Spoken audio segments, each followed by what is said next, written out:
Olá, turma do sexto ano, como é que vocês estão? Tudo bem com vocês? Espero que vocês tenham aí aproveitado, descansado bastante aí, ou também estudado, é lógico, que faz parte do ser humano. Bem, na nossa aula anterior, nós trabalhamos e muito, sobre a questão dos pronomes. Vimos ali uma gama de pronomes que ainda tínhamos que conhecer. E na nossa aula de hoje, nós vamos trabalhar sobre a concordância verbal, certo? Então, nós vamos colocar aqui as respostas do nosso exercício dos pronomes da aula passada, da aula de sexta, e agora nós vamos trabalhar a questão da concordância verbal. Quero também avisar a vocês que a partir de amanhã, ou seja, dia 20, nós já vamos iniciar o nosso quarto bimestre. Então, ou seja, eu quero que você já utilize aí o livro do quarto volume, que você já deve ter em mãos, pelo menos assim espero. Então, sem mais delongas, vamos para as respostas dos pronomes. Vamos lá, vem comigo.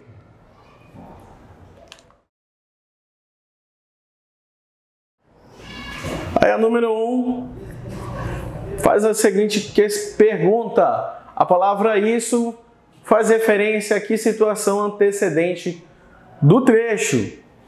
A palavra isso faz referência ao fato de Juno desconfiar do marido e perceber que estava sendo enganada por Eco, já que ela estava protegendo as ninfas e evitando que Juno as visse com o marido.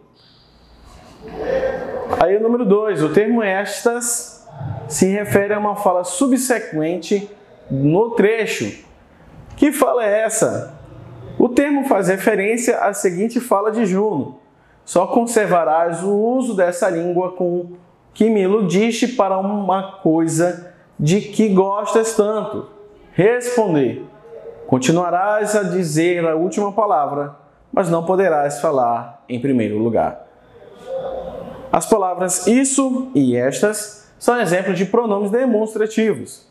Qual é a função dessa classe de palavras?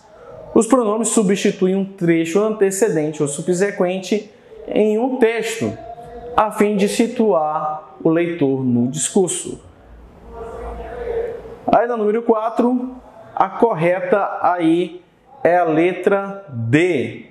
Esse livro que está em sua mão é novo? Este caderno aqui é meu. Este ano está passando muito depressa. Escute isto, não demore. Então, é a letra D. E a número 5, crie frases usando pronomes demonstrativos condizentes com as descrições. E aí, professor, eu cheguei perto, pode? Nesse caso, não, tá? Nesse caso, escreva conforme está aí pedindo, tá ok?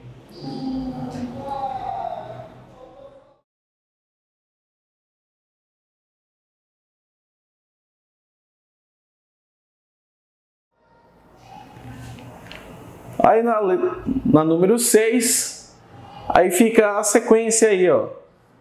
Este carro é meu, é a letra A. Aquele carro é dele, é a letra C. E esse carro é seu, é a letra B. No número 7, são essas que estão corretas, tá? A letra A, B e D. Certo? Aí, no caso, complete as frases com os pronomes indefinidos. Professor, eu verifiquei e tenho outras ali e não está dizendo ali conforme está pedindo. Mas, no caso, você pode utilizar os pronomes indefinidos que nós estudamos, tá ok? E se você errou, não tem problema. Estamos aqui para aprender.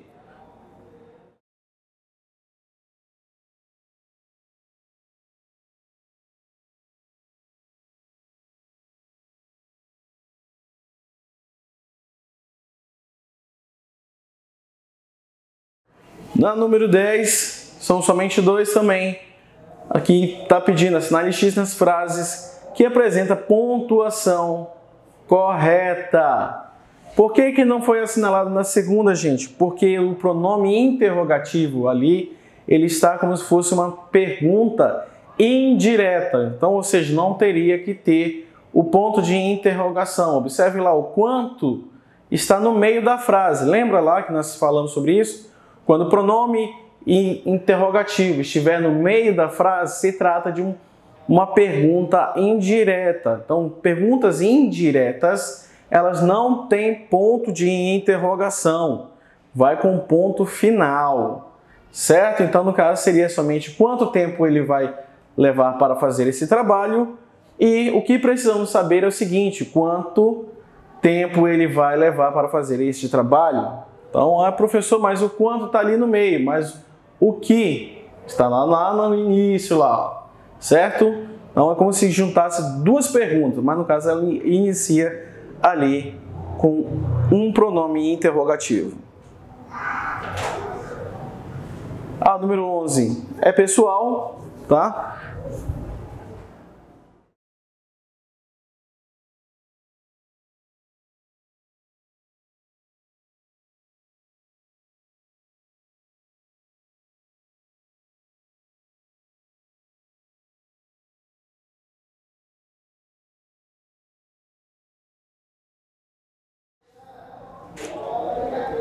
No número 15 e também na letra G da 14, observe que tem duas opções, tá? Ou seja, quando tiver aquela barrinha ali é porque tanto a primeira quanto a segunda estão corretas, tá bom? Ok?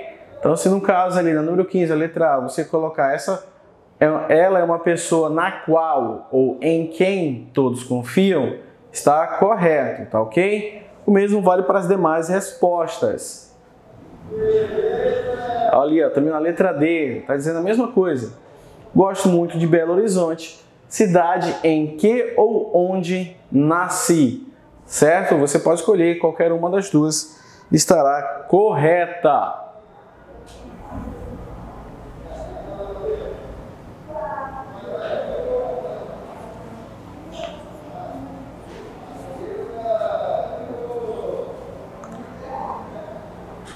Vamos lá para o assunto de hoje, concordância verbal.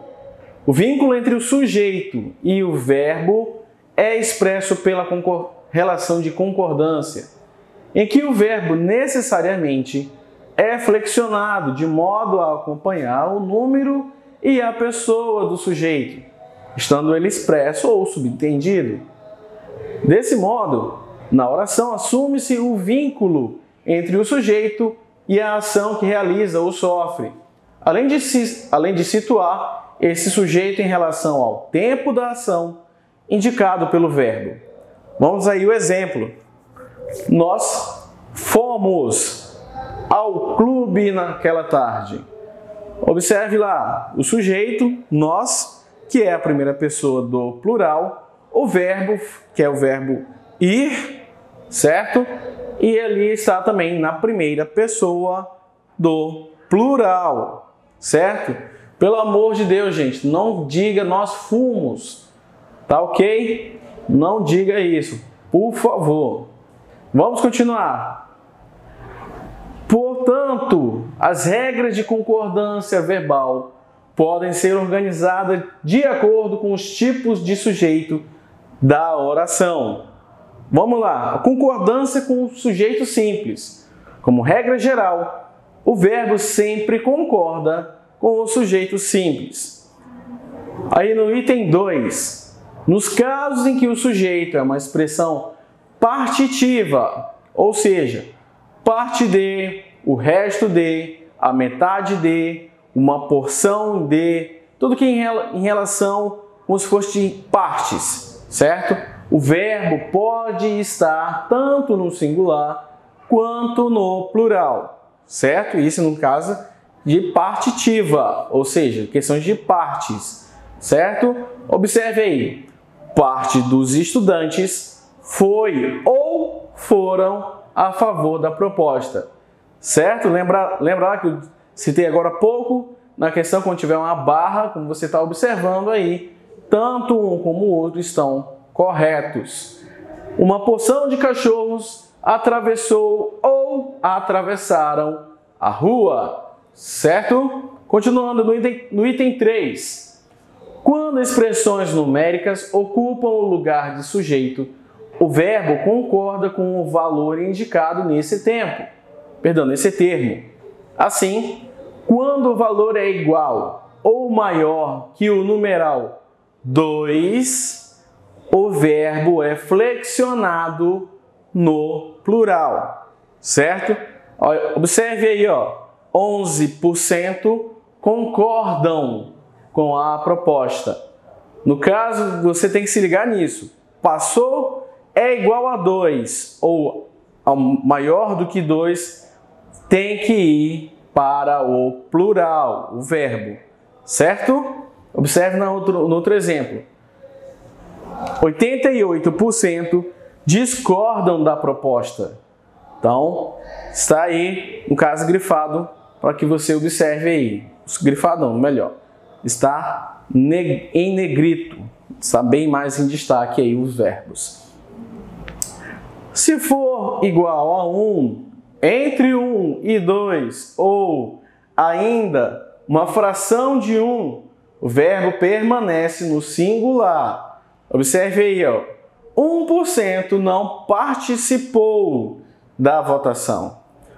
1,3% leu apenas um livro ao longo do ano. 1/3 compareceu à eleição. Certo? Então, se for igual entre 1 e 2, não é que é igual a 2. Entre 1 e 2, se for 1,9, então tem que ser no singular. Entretanto, quando a expressão numérica fracionária de 1 estiver acompanhada por um substantivo plural, o verbo é flexionado no plural. Esses são os casos que são aquela questão que você está observando aí, 0,7% dos senadores compareceram à eleição, certo? Então, quando for na questão de 0, alguma coisa, então será no plural. Continuando. Concordância com o sujeito composto. Quando o sujeito composto está antes do verbo, ou seja, é anteposto ao verbo, este é flexionado no plural. Ou seja, antes do verbo, então ele tem que estar no plural. No item 2, quando o sujeito composto está depois do verbo, ou seja, posposto ao verbo, este pode ser flexionado no plural. Observe aí. Caminharam Jorge e ele pela estrada secundária. Observe aí que são dois sujeitos. Ou concordar com o núcleo nominal mais próximo. Caminhou Jorge e ele pela estrada secundária. Tanto um quanto o outro está correto. Não é uma coisa, um bicho de 7 cabeças, tá, gente? Essa regra é bem simples. Se você seguir ela, você não vai se confundir de forma alguma, certo? Então, faça as atividades, elas iniciam na página 77 e vai até a página 84. Dentre eles, aí tem umas questões que você vai ter que fazer comigo, principalmente no plantão Tira Dúvidas, que eu tenho sentido falta de muitos lá, certo? Então, por favor, faça as atividades, não esquece de colocar a data também, tá ok? E aí você já vai trabalhando. Lembrando, próxima aula já vamos iniciar aí o nosso volume 4, certo?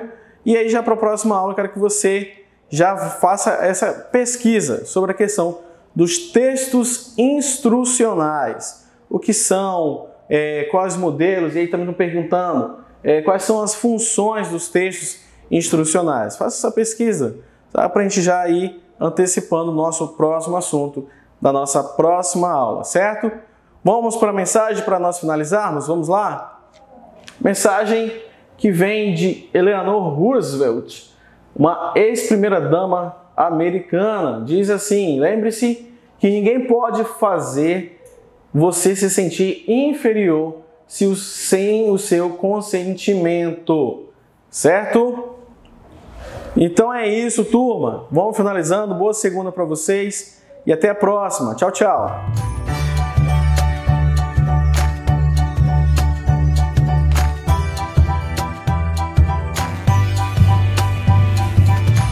Olá, sexto ano, tudo bem com vocês? Espero que sim, espero que esteja todo mundo bem. E hoje nós vamos encerrar o terceiro livro, a última aula com esse livro. Próxima já é o livro número 4. Então vamos começar. Nós vamos ver nessa aula do dia 19 de outubro, medida de superfície e área de polígonos. E você pode abrir lá na página 70 para acompanhar a aula. Então aqui primeiramente o conceito de mosaicos. Acompanhe aí na tela.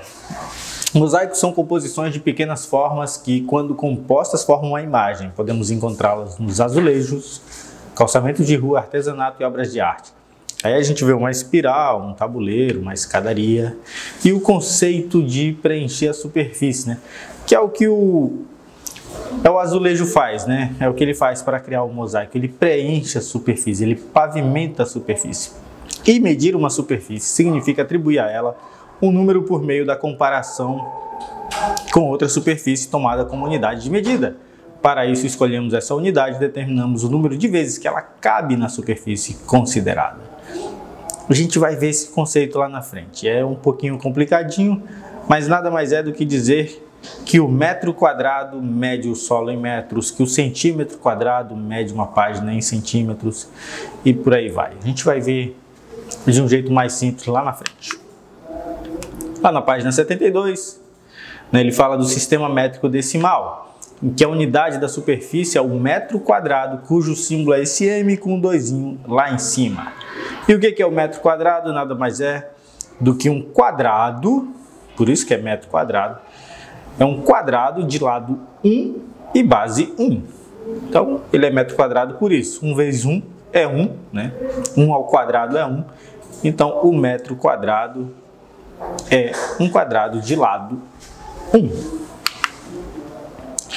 E aqui, uma tabelinha já conhecida nossa, só que dessa vez com novos valores, que fala sobre o sistema métrico e as unidades, né?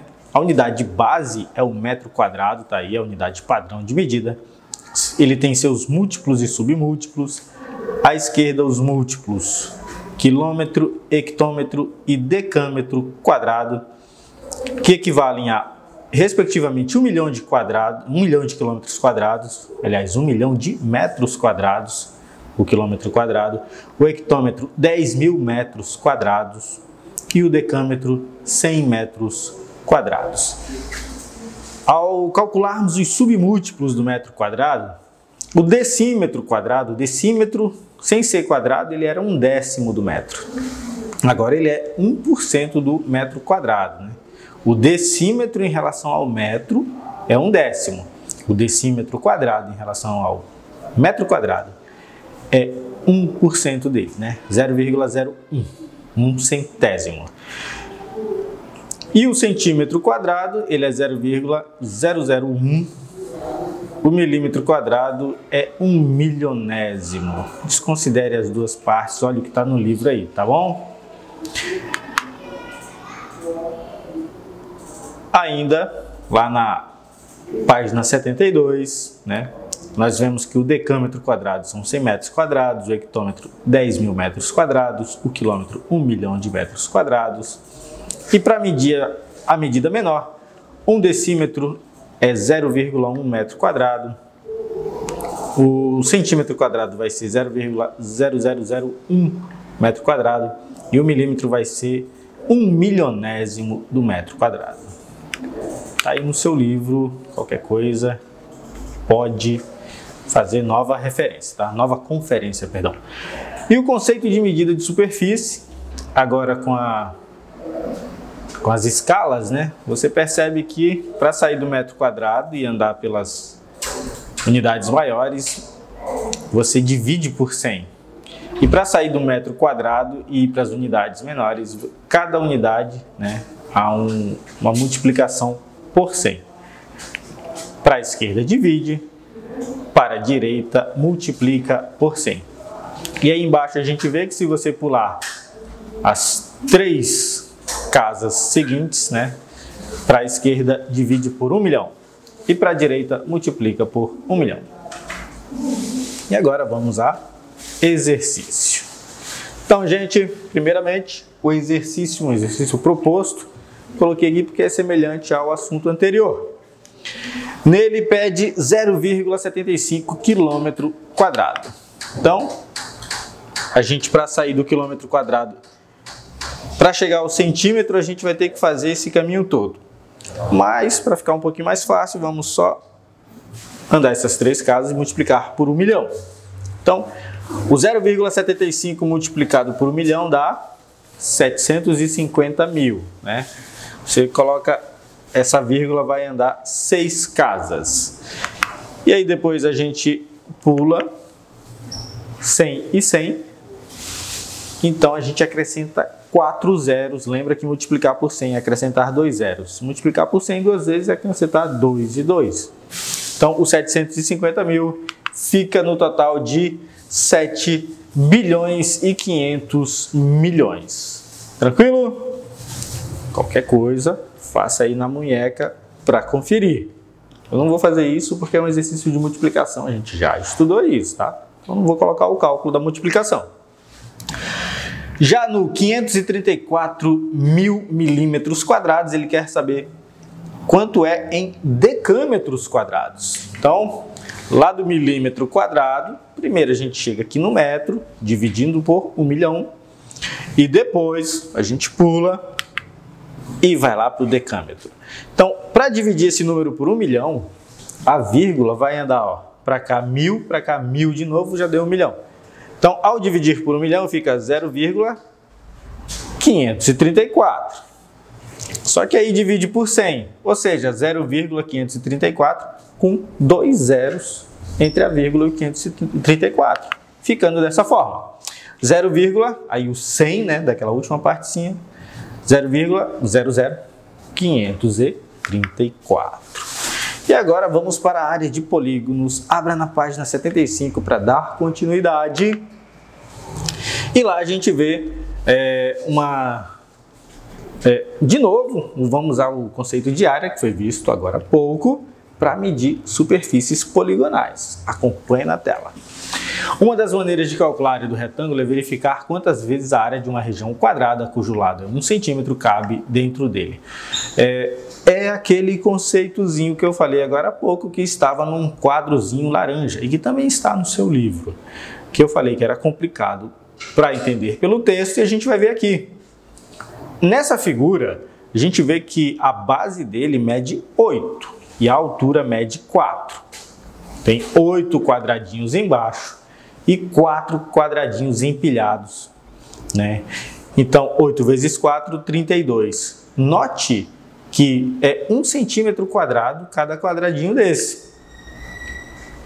E esse quadradinho de 1 centímetro quadrado, ele cabe 32 vezes dentro de toda essa extensão. E é esse aquele conceito que foi dito. É simplesmente isso. Aqui a unidade base para medir essa figura é 1 centímetro quadrado. 1 centímetro quadrado cabe 32 vezes. Como que a gente chega a esse resultado? Multiplicando o 8, que é a base, vezes a altura ali, que é 4. E 8 vezes 4 dá 32. Logo, essa imagem tem 32 centímetros quadrados. Vamos ver a imagem seguinte. Considere esse retângulo aí, que ele tem comprimento 8 centímetros e largura 5 centímetros. Agora ele não está totalmente quadriculado, então a gente não sabe, ainda não sabe, a área total dele, né? Mas para calcular a gente multiplica ali a base 8 por 5, né, que é a largura, e chegamos a 40. Isso quer dizer que um único quadradinho desse cabe aí 40 vezes.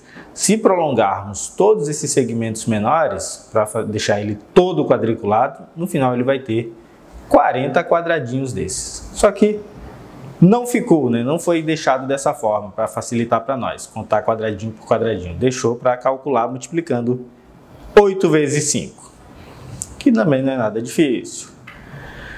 E agora vamos lá na página 76, que há uma imagem, né? E fala: que está representado na figura uma toalha de formato 30 por 30. Então ele apresenta o seguinte problema: uma fita vai ser costurada na toalha de mesa. A quantidade de fita necessária equivale ao perímetro da toalha. A fábrica de toalhas também fabricará toalhas de medida 90 e 60 centímetros. E um funcionário calculou a quantidade de fita para costurar no entorno das toalhas e a área ocupada pelo tecido de cada uma. E agora a gente vai destrinchar um pouquinho mais sobre esse probleminha.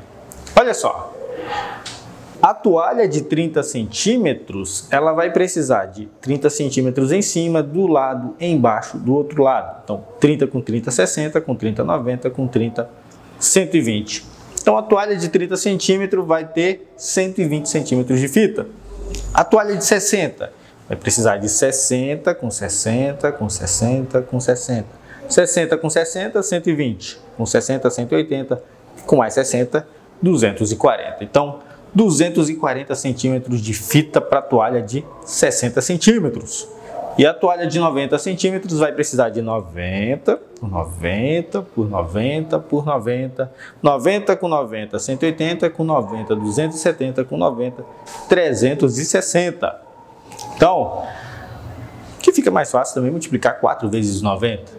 4 vezes 30, 120, 4 vezes 60, 240, e a toalha de 90 centímetros, 4 vezes 90 dá 360 centímetros de fita para fazer a borda da toalha. Com relação à área, para a quantidade de tecido, uma única toalha de 30 centímetros vai ocupar 30 vezes 30, 900 centímetros. Nós acabamos de ver que a área de uma figura plana, né, de um retângulo, e o quadrado conta como retângulo, é a base vezes a altura. A base é 30, a altura é 30, então é 30 vezes 30, 900. Uma toalha maior de 60 centímetros, 60 por 60, que dá 3.600. Então, 3.600 centímetros quadrados para a toalha de 60 centímetros. E para a de 90 centímetros, 90 vezes 90 dá 3.600 centímetros. Não, 90 vezes 80 dá 8.100 centímetros. Desconsidere, tá? 8.100 centímetros quadrados para a toalha de 90 centímetros. Então essa tabela aqui, ela representa, que também tem no seu livro, o perímetro das figuras planas, que nesse caso são as toalhas, e as áreas respectivas de cada modelo dessas toalhas, tá bom? E agora a gente vai ver como é que calcular a área do triângulo e a área do retângulo. Primeiramente, aliás, a área do retângulo a gente já viu, né? É com base na área do retângulo que a gente acha do triângulo. Então a gente tem aqui um retângulo de área 12, que se você contar todos os quadradinhos dá 12. 12 quadradinhos de 1 centímetro quadrado. Porém, se a gente multiplicar 4 vezes 3 dá o mesmo 12. Então não importa como você chegou, a figura está quadriculada facilitando. Lá na frente só vai ser possível encontrar multiplicando. Então, 4 vezes 3, 12 é a área dessa figura. Se nós cortarmos na diagonal, acontece duas coisas. A primeira, ela vira um triângulo. E a segunda, aliás, ela vira dois triângulos. E a segunda coisa que acontece é que cada triângulo levou metade da figura. Então, para calcular, 4 vezes 3, que dá 12, né? Dividido por 2, 6. Então é isso. A área do retângulo é 12 unidades de área. 4 vezes 3, 12. A área do triângulo já é de 6 unidades, que é o 12 dividido pela metade dá 6. Então, esse triângulo mede 6, esse triângulo mede 6. Se unirmos, volta a ser retângulo e de área 12 agora, tá bom? Então, a área do triângulo, ela é metade da área do retângulo, desde que tenha as mesmas bases e alturas, tá bom? E agora vamos para exercício, acompanha no telão.